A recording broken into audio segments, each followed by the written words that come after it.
Quick disclaimer. A spoiler alert is now in effect for all things Power Ghost. If you haven't seen the finale, do not listen past, "Hey, welcome back, guys." Also, the track playing in the background of this one is called Crown and is performed by Mazelee and produced by yours truly, Rudy P. Magic. You can stream the full version on Spotify or any other digital streaming platform. Thank you guys in advance. Now on to the video. Hey, welcome back, guys. Now that is how you end a season. Power Book 2's season finale gave us just about everything we've been waiting for, and even some things we didn't. We finally got our long-awaited cameo from the Chancellor himself, a little past Christmas, but right on time for the new year, and his developing new series entitled Force, which will arrive later on. In today's video, we'll break down the top 10 WTF moments from episode 10, entitled Heart of Darkness, and offer analysis and predictions throughout. Before we begin, be sure to hit the like button, subscribe, and bell notification to immediately receive these videos. Also, big thank you to all of my channel donors. If you'd like to be the next one, drop $1 on that Cash App for us. Here we go. WTF moment number 10, Monet's Revenge. Ain't nothing like a pretty bitch bringing you some money. These are the words Rico greets Monet with at the start of Book 2's conclusion. Monet pays the newcomer a visit to make amends for their botched business relationship, courtesy of payment and Lorenzo's blessing. Rico apologizes for shooting up the bar, citing it as a business move. He then disrespectfully inquires about Drew while making a pass at the Tejada matriarch. Having had enough of Rico's games, Monet viciously ups the banger and gives him street justice for his transgressions against her and her family. Now we good, bitch. WTF moment number 9, the real testimony. Tariq takes on Saxe in an epic courtroom showdown following the latter's subpoena issued in 109. It starts with the basic when, where, how, the two getting a feel for the other's motives. However, when Saxe asked if Tariq saw Tasha at Truth the night Ghost was killed, all hell breaks loose. Reek exposes Saxe for being at Truth and for having him illegally followed and drugged for incriminating information. Tariq then dropped another bomb, subtly threatening to expose McLean's complicity as well. Tariq's revelations destroy the integrity of the trial and nearly make Stephen Ott's head explode in an attempt to pick up the pieces, ultimately resulting in him taking the wheel. WTF moment number 8, the deal. Stephen Ott takes over for Tasha's case following Tariq's atomic testimony. He kicks the judge out, comes to terms with the lawyers and prosecution, and even compares Little Ghost to Jason Derulo. Jason fucking Derulo. He then outlines the terms.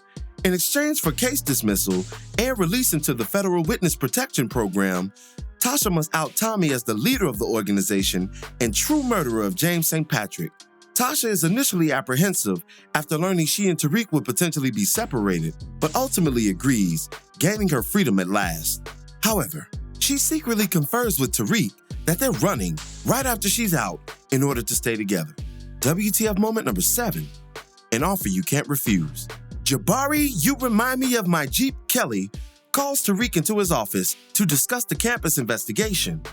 He asks whether or not Tariq knows Drew, then confirms his knowledge of such, as well as Tariq's drug dealing occupation with the Tejadas and connection to the campus murder. After exposing Reek, Jabari agrees to withhold all evidence and protect him from litigation if he agrees to sign over the rights to his life story. He further places the cards on the table, agreeing to share his advance from the book with Tariq. He leaves Tariq time to ponder on it as Detective Santana enters unsuspectingly. WTF moment number 6, Christmas at the bar. Tasha stops by Monet's bar and pleads with her to release Tariq from his unwritten hustler contract. She offers to buy her son out, but Monet refuses, adding that his presence is too valuable to her organization. Tasha offers a mother's perspective, appealing to Monet's maternal sensibilities. Monet again rebuffs Tasha's attempts, but is interrupted mid-sentence by an array of gunshots, killing Monet's bodyguard in the process. The two hit the deck, with Monet delivering return fire towards that classic blue motherfucking Mustang that only belongs to one Chancellor this side of the Power universe. WTF moment number 5, the Chancellor returns. Thomas Patrick Egan makes his triumphant return following a season's worth of rumors that he'd appear, not to mention Tasha's slander of him in court back in 101. Tariq confronts his legendary uncle while he's coming from Cash's spot, the late Lakeisha Grant's son. It's cool that Tommy keeps up with him. He a whole stepdaddy. Anyway, Tariq pleads with his uncle not to kill Tasha, who Tommy is bent on getting even with for dropping his name in court and killing the aforementioned Lala Anthony. Tariq implores him to reconsider, confirming that he'll have a whole lot more to deal with, to which Tommy thuggishly replies, "I want all the smoke." It was so refreshing to have our boy back on the scene. He ready to kill shit, only relenting when Tariq offers up a plan to atone for his mother's transgressions. WTF moment number 4, R.I.P. Tommy? Davis contacts Sachs in the midst of a sympathy clap, courtesy of Jenny Sullivan, that fly local attorney who was initially the lead prosecutor on Tasha's case. Davis affirms that Tommy's still alive and trying to kill Tasha. Sachs is then contacted by Tasha per Tariq's plan, and a sting is put together in order to entrap the canceller. Tommy expectedly plays along and follows Tasha closely. Spotting Sachs and additional federal agents, he initiates a car chase of bad boys proportions. Okay, maybe not bad boys, but you get the picture. The canceller then crashes into a way station and subsequently incinerates via explosion. This loss has heavy ramifications for the now former AUSA on his way to the private sector. WTF moment number 3, Wrath of Cain. Tariq is ambushed by Cain while meeting up with Jabari Kelly.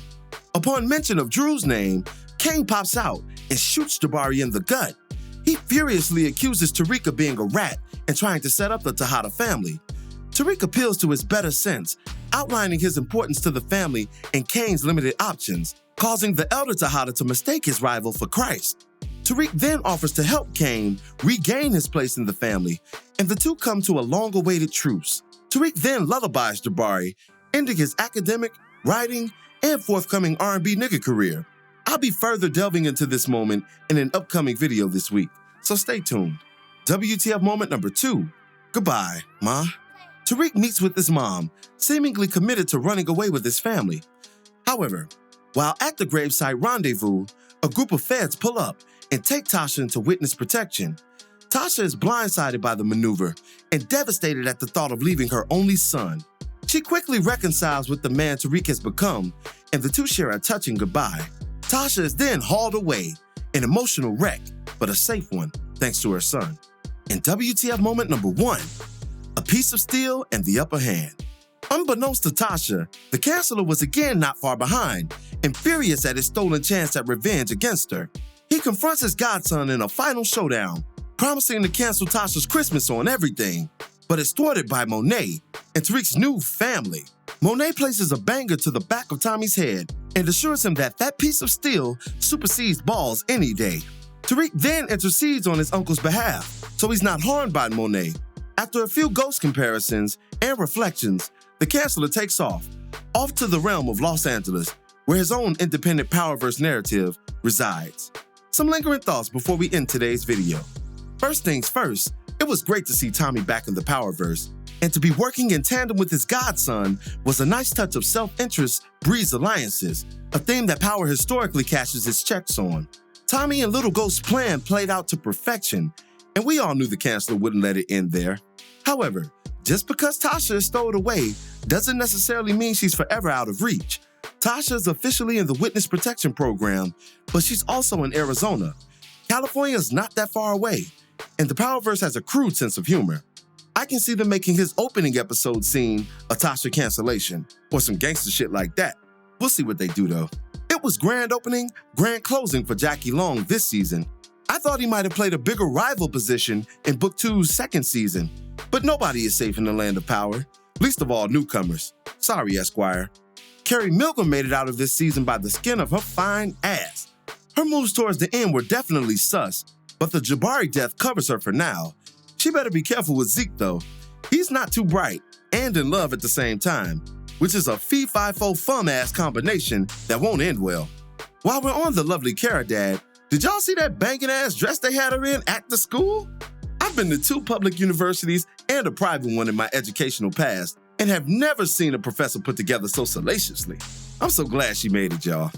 Brayden and Tariq put it back together this week, and that's best for the former if Riley's warning had any bearing on his conscience. That tinge of fear, coupled with his love for the drug game, will continue to make Brayden a useful asset to his hood Svengali. The Davis and Sax alliance turned warfare and then alliance again will be cool to see going into season 2. The two legal mavericks have great chemistry and is going to do damage to any prosecution they confront. Plus, Sax working for Davis is the realization of Martin Luther King's dream, and in the month of his birthday and commemoration, we thank you, Courtney Kemp. R.I.P. Ramirez, R.I.P. Esquire, and R.I.P. Jabari Kelly. It was fun, but y'all done. Speaking of Jabari Kelly, y'all catch that R. Kelly slander? Hilarious and always warranted. What made it even funnier was that it literally preceded the execution of Power Book 2's own version of R. Kelly. Jabari Kelly broke Power Law number 19, Know Who You're Dealing With. He was a pretentious soul who barked up the wrong tree and will forever live in our hearts as an example of what not to do when desperation strikes. What you want to know can ultimately kill you if you find out. While we on Mr. Kelly, did y'all see how they had my nigga rolling around while Reek and Kane was debating? Top 10 funniest moment of the whole season. I mean, they were literally politicking while this nigga was in agony. Please call 911, please. The power brass is hilarious, y'all. The quote, "I am the bad spot," is a direct parallel to Breaking Bad and Walter White's classic confirmation that I am the danger. I am the one who knocks. You gotta love such a vintage parallel. Unless, of course, you're Jabari, then that parallel really fucked your day up. Steven Out of Pocket really referred to Tariq as Jason Derulo. Kane's newfound respect for Tariq will only increase following our new series lead's first book 2 kill. Monet's oldest son could never relate to a college boy, but a killer? A killer is right up his alley, and where the two brothers will coalesce as Reek's story unfolds in seasons to come.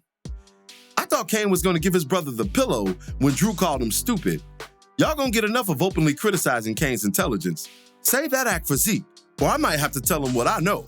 Monet's last line was, "Let's go, the family's waiting." This indicates that Tariq has been accepted as an official card-carrying member of the Tejadas. With him and Kane now on good terms, they're going to be stronger than ever going into season 2. That is, until Tariq's hand is forced in a future conflict. Tommy's warning to Monet to be careful with this one won't be in vain. No power dialogue ever is. Thank you for watching today's video. What were your thoughts on the finale? Did it end the way you expected? Drop me your thoughts and reactions in the comments below. As always, if you liked today's video, go ahead and drop $1 on that Cash App for us, hit the like button, share it with your friends who are Power Ghost fans, and subscribe for more content such as this. This is Rudy P. Magic of Rudy P. Magic Beats, and have a blessed one until the next one. Peace, y'all.